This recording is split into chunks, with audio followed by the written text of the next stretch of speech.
Сейчас будет пересказ мрачного фильма ужасов «Варвар» 2022 года. Пожалуйста, поставь лайк и подпишись на мой канал. Погнали! Дождливым вечером молодая девушка приезжает в Детройт, где в полузаброшенном районе на улице Барбари она через Airbnb сняла дом. В доме неожиданно оказывается молодой человек, который тоже арендовал его через другой сервис. Хозяева не отвечают на звонки, и молодой человек предлагает девушке переночевать в доме.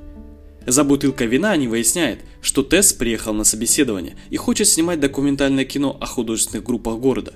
При этом Кит является сооснователем одной из таких групп и в данный момент как раз ищет новые локации для нее. Этой ночью Тесс слышит, что кто-то открыл ее дверь, но когда она подходит к Киту, тот спит, и будучи разбуженным, Тесс говорит, что она напугала его.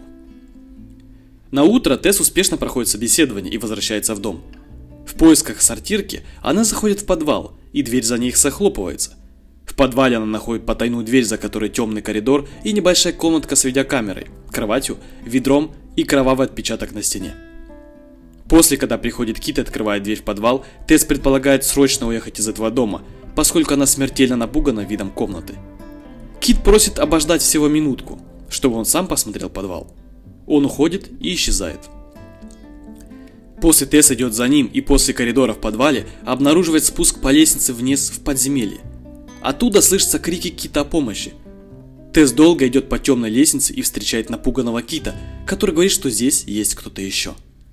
Внезапно появляется агрессивное существо женского пола, которое убивает Кита, размажив его голову об стену. И после сцена затухает. Позже в тот же дом приезжает актер Эй-Джей, которого недавно обвинили в домогательстве, и теперь ему необходимо продать часть собственности в счет судебных издержек. Он владелец этого дома, но с удивлением обнаруживает, что в нем чужие вещи. Далее Эй-Джей обследует подвал и впервые замечает тайную дверь, а затем и вход в подземелье.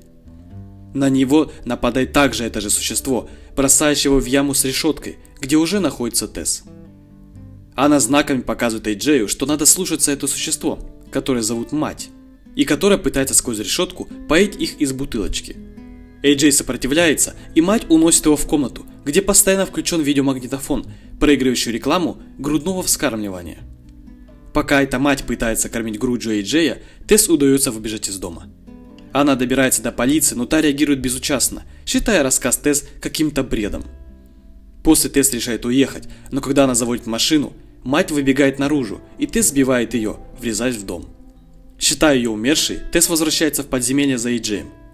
Тем временем тот обнаружит в подземелье комнату, где в кровати лежит дряхлый больной старик. Выясняется, что это бывший владелец дома Фрэнк, который на протяжении десятков лет похищал и использовал молодых женщин, снимая все это на видеокамеру. На глазах у Эй-Джея старик достает револьвер и кончает с собой. После Эй-Джей ищет путь обратно и, не зная, что Тесс идет ему навстречу, стреляет и ранит ее. Они вместе выходят на улицу и видят, что трупа матери нигде уже нет. Позже ему удается добраться до водонапорной башни, где живет негр-бомж, которого раньше встречала Тесс, и который рассказал ей всю эту историю про эту тварь. Он говорит, что мать является результатом многочисленных инцестов Фрэнка со своими жертвами. Внезапно, разрушив стену, врывается эта тварь и убивает бомжа. Эй-Джей и Тесс выбегают на крышу башни, но мать настигает их и там. Тогда Эй-Джей придумывает сбросить Тесс с башни, заставляя мать, которая считает девушку своим ребенком, прыгнуть следом за ней. Спустившись, Эй-Джей видит, что Тесс упала на мать и еще жива. Пока он оправдывается перед Тесс, мать, которая оказывается жива, восстает и успешно кончает с ним. Она своими знаками уговаривает Тесс вернуться домой, убеждая, что она ее дитя, но та, нащупав револьвер, убивает ее. В финале фильма раненая Тесс, хромая, идет по улице. И на этом все, друзья. Поставьте, пожалуйста, лайк, подпишитесь на мой канал и напишите свои мысли в комментарии. Также посмотрите эти видео. Я желаю вам хорошего дня.